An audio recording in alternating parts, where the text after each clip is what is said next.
கிறிஸ்துவுக்குள் மிகவும் பிரியமான சகோதர சகோதரிகளே, இயேசு கிறிஸ்துவின் நாமத்தினாலேயே உங்கள் யாவருக்கும் எனது அன்பின் நல்வாழ்த்துதலையும் வணக்கத்தையும் தெரிவித்துக் கொள்கிறேன். இன்றைய பகலின் குளிர்ச்சியான நாளின் தியான வசனம் எஸ்ரா 4ஆம் அதிகாரம் 13ஆம் வசனம். அவர்கள் பகுதியையும் தீர்வையையும் ஆயத்தையும் கொடுக்க மாட்டார்கள், அதனால் ராஜாக்களின் வருமானத்திற்கு நஷ்டம் வரும் என்று ராஜாவுக்கு அறியலாவதாக.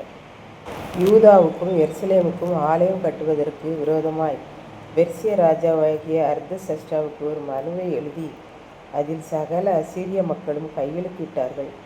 நதிக்கு இப்பாலே இருக்கிற மற்ற ஜனங்களும் கையெழுத்திட்டார்கள். அவர்கள் இந்த மனுவில் எழுதினது என்னவென்றால், நதிக்கு இப்புறத்தில் இருக்கிற உமது அடியார்கள் எல்லாரும் அறிவிக்கிறது என்னவென்றால், நீர் இருக்கிற பெர்சிய பாபிலோனிய நாட்டில் இருந்து யூதாவில் இருக்கிற எங்களிடத்திற்கு வந்த யூதர்கள் எல்லாம் எருசலேமில் கூடி கலகமும் பொல்லாப்புமான அந்த எருசலேம் பட்டணத்திற்கு அஸ்திபாரங்களை இணைத்து அதன் மதில்களை எடுப்பித்து கட்டி கொண்டிருக்கிறார்கள் என்பதை ராஜாவுக்கு நாங்கள் தெரியப்படுத்திக் கொள்கிறோம் என்று எழுதத் தொடங்கினார்கள். யூத ஜனங்கள் 70 வருஷமாய் வெளிநாடுகளில் அடிமைகளாய் இருந்ததினால் பல நாடுகளிலிருந்து யூதாவுக்கும் சமாரியாவுக்கும் வந்த ஜனங்கள் சுதந்திரமாய் இருக்கிறார்கள். ஆனால் இப்பொழுது யூதர்கள் தங்கள் சொந்த நாடுகளுக்கு வந்ததும் மறுபடியுமாய் கர்த்தருக்கு ஆலயத்தை கட்டுவதும் இங்கே இருக்கிற இந்த ஜனங்களால் பார்த்து கொண்டு சும்மா இருக்க முடியவில்லை. நமக்கு எதிரிகளாக வந்திருக்கிறார்கள் என்று அவர்கள் நினைக்கிறார்கள். மேலும் அந்த மனுவிலே இந்த பட்டணம் கட்டப்பட்டு தேவாலயத்தின் அலங்கங்கள் எல்லாம் எடுப்பிக்கப்படுமானால் அவர்கள் எல்லாரும் தாங்கள் ராஜாவாகி உமக்கு செலுத்த வேண்டிய பகுதியையும் தீர்வையையும் ஆயமாகிய வரியையும் செலுத்த மாட்டார்களே, அதனால் ராஜாக்களின் வருமானத்திற்கு நஷ்டம் வருமே என்று நாங்கள் ஆதங்கப்படுவதை ராஜாவாகிய உமக்கு தெரியப்படுத்துகிறோம் என்று எழுதினார்கள். மற்றவர்கள் தங்கள் சொந்த நாட்டிலே வந்து நிம்மதியாக வாழ்வது கூட மனிதர்களுக்கு பிடிக்கவில்லை. பொறாமையினாலே ராஜாவாகிய உமக்கு நஷ்டம் வரும் என்று மனு எழுதி போடுகிறார்கள் என்று பார்க்கின்றோம். இப்படித்தான் ஒரு குடும்பத்தில் அக்கா தங்கை 2 பேர் இருந்தார்கள். 2 பேரையும் பெற்றோர் குடும்பமாக்கி விட்டனர்.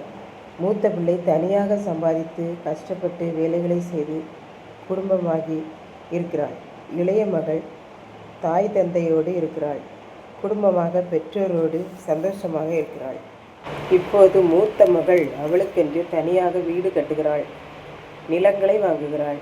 வீடு நல்ல அழகான அலங்காரமான வீடாய் கட்டிவிட்டாள். இதனை பார்த்த இளைய மகள் தன் பெற்றோரிடம் பேசுகிறாள். அப்பா, அக்கா அவள் இஷ்டத்துக்கு வீடு கட்டுகிறாள், நிலங்கள் வாங்குகிறாள், ஒரு வார்த்தை உங்களிடம் கேட்பதுமில்லை. இப்படியே போனால் இனி அவள் உங்களுக்கு ஒன்றுமே தரமாட்டாள். அதனால் உங்களுக்கு கஷ்டமும் நஷ்டமும் தான் வரும் என்றாள். நான் உங்கள் வீட்டு உப்பை தின்கிறபடியினால் உங்கள் மேல் பரிதாபப்பட்டு இதை கூறுகிறேன். நீங்கள் கேட்பதும் கேட்காமல் இருப்பதும் உங்கள் இஷ்டம் என்று கூறினாள். இப்படித்தான் சமாரியாவில் வாழுகிற நதிக்கு இப்புறத்தில் வாழ்கிற பல நாட்டு மக்களும் ஒருவருக்கொருவர் கொள்வனை கொடுப்பனை செய்து கொண்டு யூதர்கள் மேல் பொறாமைப்பட்டு அவர்கள் ஆலயம் கட்டுவதை பார்த்து பொறாமை கொண்டு இவ்வாறு இளைய மகள் பெற்றோரிடம் கூறியது போல இவர்கள் ராஜாவாகிய அர்தசஷ்டாவுக்கு மனு மூலமாக எழுதி கொடுக்கிறார்கள் என்று பார்க்கின்றோம். இதை கேட்டுக்கொண்டிருக்கும் எனக்கன்பாரவர்களே, இன்றைக்கு நாம் மற்றவர்களை பார்த்து பொறாமைப்படுகிறோமா இல்லை ஆர்வம் ஊட்டுகிறோமா என்பதை சிந்தித்து பார்ப்போம். அவர்கள் வரி கட்ட மாட்டார்கள், அதனால் அவர்கள் நன்றாயிருந்து விடுவார்களோ, ராஜாவுக்கு நஷ்டம் வருமோ என்றெல்லாம் பொறாமையான வீண் வார்த்தைகளை பேசுகிறோமா என்பதை சிந்தித்து பார்ப்போம். மற்றவர்களை உற்று பார்த்து வேண்டாத காரியங்களை பிறரிடம் பேசாமல் எல்லாருக்காகவும் ஜெபம் பண்ணி அவர்கள் சொந்த நாட்டுக்கு அவர்கள் வந்திருக்கிறார்கள் என்ற பெருந்தன்மை இல்லாத ஜனங்களோடு தான் அன்றும் இன்றும் நாம் வாழ்கிறோம். நம்மால் பிறருக்கு நஷ்டம் வராமல் நாம் பார்த்து கொள்வோம்.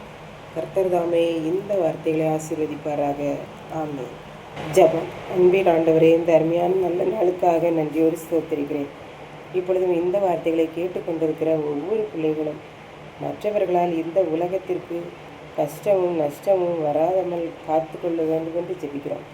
தன்னால் இந்த உலகத்தில் யாருக்கும் கஷ்டம் வராமல் பார்த்து கொள்ள அருள் புரியும். மீட்பர் இயேசு கிறிஸ்துவின் நாமத்திலே தாழ்மையோடு வேண்டிக் கொள்கிறேன் பிதாவே. ஆமென்.